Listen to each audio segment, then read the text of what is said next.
Hi, everyone. This is Holly McElwain, your host for Education Plus, a weekly radio program which spotlights the activities and special events within the more than 100 total quality elementary and secondary Catholic schools in the 6-county area comprising the Diocese of Pittsburgh.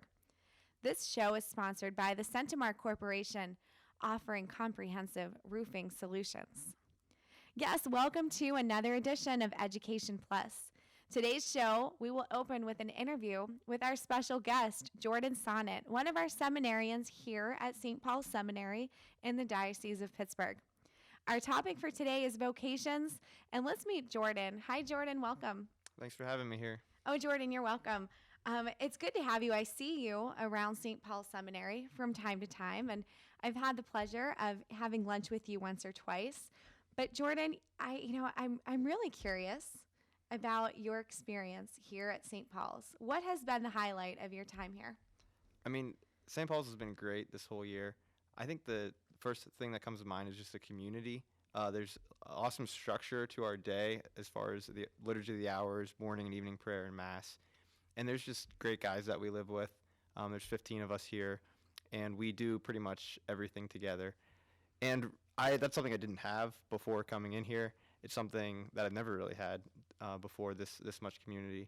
So the fact that it's such a prayerful atmosphere and that there's such strong community, it's a game changer. It's a game changer. Jordan, that's a great way to describe entering the seminary life. It's a game changer. Now, did you always know you wanted to be a priest? No, growing up, I definitely did not want to be a priest. I went to Catholic school, so I was, I grew up Catholic, and it was never a thing that looked the least bit attractive or appealing or personally fulfilling to me. I'm not exactly sure why, other than the fact that I always just wanted to have fun, and I wanted to, kind of go out and do kind of crazy things and go on adventures. And when I thought of priests growing up, I just, assumed that they, other than saying mass and maybe praying, that they, didn't really do anything or didn't do anything adventurous or exciting, and that the life was kind of boring. So obviously, I had to kind of get some of those false opinions corrected in the process of growing up and entering seminary. Well, before we talk about the priesthood as an adventure, I'd love to hear a little bit more about how you grew up, where you grew up, and what your life was like before you had the game changer. Okay, yeah. So I grew up in Beaver Falls, Pennsylvania, actually, out on the outskirts in more of a rural neighborhood. And I went to Catholic school this year in seminary. I'm in my 18th year of Catholic education. 18 years of Catholic education, ladies and gentlemen. 18 years. That's phenomenal. I'm the youngest of 4 kids. All my siblings now are married with babies. A lot of nieces and nephews running around. But growing up, I just had pretty much a normal childhood, a normal family life. And what's normal? Can you tell us a little bit about what normal childhood, normal family I'd life go out might and play in look the like? woods. We would play games. I played grade school basketball, which was probably the most important thing in my life probably at that time. Pokemon cards, watching Dragon Ball Z growing up. Pretty much anything that looked kind of fun and exciting, that looked kind of entertaining, I would just go toward it. And I always just wanted to be kind of active, either playing video games or, if you call video games active, but I always wanted to be doing something, that was kind of entertaining or fun. Okay, so you were pursuing fun in your normal childhood life. You went outside, you played games, you got dirty, you played video games, you had Pokemon. Mom and dad raised you, brothers and sisters all over the place. You got a family. After high school, what did you do? What was your next adventure? Well, by the time I was in senior, junior in high school, I kind of figured it would make sense for me to teach religion, high school religion. I had some good high school religion teachers down at Quigley Catholic where I went, and I just felt that was something I could see myself doing. My sister actually recommended that I just go study theology at St. Vincent, where she went, and that I and then I go on and try to get a job teaching high school religion. So that's basically what I did. I went to St. Vincent, I studied theology, and I got a job shortly out of college, and that was basically what I was doing immediately before entering St. Paul's. So what you're saying is 18 years of Catholic school. You're in your 18th year. Somewhere along the line in your high school career, you at Quigley saw your religion teachers doing something, living something that you thought, hey, I want to do that too. Do you remember a particular year or a moment or a time that really just stands out to you about your Catholic school experience? I think it was really just the content of the course. I had good teachers who were faithful to the church, faithful to the tradition of the church. But what was really most striking to me was just the fact that I was able to sit in a classroom and talk about deeper questions than the questions I encountered in history or science or math. Because ever since I was a kid, I was always asking myself very deep questions and asking my parents very deep questions and not always getting answers and getting frustrated with those lack of answers. And through middle school, I struggled with deep questions. So even though I was always having fun as a kid, I was also always, especially at nighttime, before you go to bed, I think this is actually a pretty universal human experience, my mind would race and I would kind of think about deeper things, about the point of my life and things like this. So the fact that I was able to get some answers, or at least some tentative answers in high school, was really what made me most excited about religion class. And the fact that I had some good young Catholic men as teachers that were able to really point me toward those answers definitely helped. Jordan, I think you bring up such a great point about asking those deeper questions and not always getting answers. I can think about when I was a catechist for middle school boys, or when I was teaching the Catholic vision of love at some of our Catholic schools. And there were these students that had these deep questions.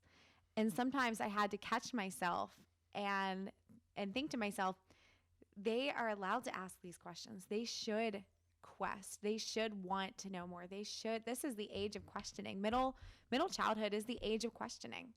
And when we as the adults, the formators in the faith, don't answer those questions or help them ask even more questions, we're kind of stifling something that's growing. Had you had the experience of years and years of having your questions stifled, do you think you would be here? I really don't know the answer to that question, because I always look back and I never know whether the struggles that I had were helpful or not. But I think for the most part, it always pushed me forward to look a little bit deeper. And this is going back to, I remember being like 6 years old, maybe 7, and not being able to fall asleep at night because I couldn't figure out, if God made the world, then what made God, and if that was like a bigger God, then what made that? And I was always trying to work out this, these questions in my head, and so the fact that it was a challenge to me, I think, just pushed me on forward, and that continued basically until now. But I definitely look back and see positives coming from it. Well, your undergrad experience at St. Vincent, the study of theology, you must have a favorite theologian at this point. Is it Thomas Aquinas? It is, and that's kind of like the cliche answer, I guess. So I'm not really cool in that regard. Probably if I named someone. So I also have like a more obscure favorite, so that I can look cool, which is Bernard Lonergan. So sometimes if I want to sound cool, I'll throw his name out there. But so Thomas this Aquinas, is life in the seminary, finding the obscure theologians and digging That's really in. Just me, actually. Oh, okay. I mean, most of the guys, are less nerdy than I am, so. Well, I would hardly say you're nerdy. I do think that it's really exciting to know that you, for 18 years of Catholic education in grade school, high school, college, seminary, you've been asking the hard questions. You've been asking the deep questions. You've been pondering this faith. What part of your journey led you to seriously discern a vocation to the priesthood? Well, when I was in college, I dated a girl for about a year and a half, and I think it's funny because it seems like almost every vocation story and somehow involves women, naturally. But yeah, I mean, so after that relationship ending my junior year in college, it was one of those things where I kind of first just thought to myself, I was like, well, I really don't see myself getting married. And I know that actually might sound kind of like, okay, well, that's like an overdramatic guy just broke up with his girlfriend type thing. But at that moment, I was just kind of like, yeah, I mean, I don't, I, I, I, th- I basically had a desire to be single, to live some celibate vocation, um, and that didn't really change. So I think and that the roots of that kind of started with my senior year in high school, listening to Theology of the Body for the first time. By Tell us about Theology of the Body. For those who might not know, what is it? Theology of the Body is a series of talks that or Wednesday audiences that Pope John Paul II gave. I think in the 80s. I'm not exactly sure, but basically it just deals with it's a theology of God, but with a focus on our bodily existence and what does it mean to be man and woman. What does it mean to live this kind of corporal existence? And it talks a lot about sex and marriage and celibacy. So that had that root there. You started listening to that in high school? Yeah, again, one of my sisters had it like 10 CDs, a CD set by Christopher West called Naked Without Shame. And I remember driving around in high school my senior year, and I would listen to it anywhere I drove, and it was 20 minutes to drive to Catholic school every morning. So I was doing that, and it changed my life pretty much actually, because I remember by the time I was done listening to it, I like wouldn't say things that I was saying a month earlier. I wouldn't do things I was doing a month earlier. I was just kind of because I would walk around high school and just be like, wow, the human person is so beautiful, because I was listening to Pope John Paul or Christopher West talk about the beauty of the human person through Theology of the Body. So we have a high school senior, a male high school senior, walking around his high school reflecting on how God has created man and woman as beautifully, wonderfully made. And you said the title of the 10 CD series from Christopher West and the Theology of the Body Institute. You said that the name of the CD set was called Naked Without Shame. For those of you who might not be familiar, Naked Without Shame is the words that were used to describe the first chapter in Genesis, when man and woman saw each other and confronted each other in the very beginning. Before the entrance of original sin, Adam and Eve walked through the garden naked and without shame. And after the fall, they clothed themselves and hid from God. And when he asked them where they were, they said they were hiding. And when he saw them, they had sewn coverings for themselves because they realized they were naked. And I think what Jordan is showing us is how a real understanding of who we are, created by God, can change everything. Jordan, it changed everything for you. Yeah, and I mean, I think if you look at the polls, if you look at just talking to people, their number one thing about the priesthood specifically, and about, why would I enter or not enter, is that getting married is something that people see. I'm going to get married instead of entering the priesthood, and so that's like really the biggest thing as far as I think for most people discerning, for most people thinking about it, is this call to celibacy, and that was something that I definitely was helped by these talks from John Paul II. So from that point, from your growth as a senior in high school, your understanding of the theology of the body in a way that was transformational to you, you go on to college. Did you date in college? Yeah, my whole life I just had one girlfriend. We dated for a year and a half. It was a good relationship, and so I was planning on getting married. I was planning on having kids and all this stuff, and that ended my junior year in college, and then basically that was whenever I started, I guess, just thinking to myself, well, I guess the priesthood, either the monastic priesthood. I went to St. Vincent College where there were monks, so either the monastic priesthood or I don't know what else. That started to become a live option that I kind of encountered during prayer. And here you are in formation for the diocesan priesthood at St. Paul Seminary. You are learning what it's like. You're learning in your minor, the minor seminary. You're here. How did you come to apply for the Diocese of Pittsburgh Seminary? So I started teaching high school religion, and that's what I was doing immediately before entering. I taught for about a year after graduating from college. And during this time, I was praying, and occasionally I would feel like God was calling me to the priesthood, or I would just kind of feel a pull to the priesthood whenever I would ask God, what do you want me to do with my life? And I would usually kind of just be like, okay, well, that's possible. I could be making that up in my head. I could be whatever. It's like I would try to test things. But it kept reoccurring, and I went on a discernment retreat, which was pretty important. This was just during winter break, I guess, about a year and a half ago. And that's whenever, really I just went for something to do, for some good community, to kind of, why not? And it was pretty surprising to me that I felt so comfortable, and that I was comfortable with the other guys that were discerning the diocesan priesthood.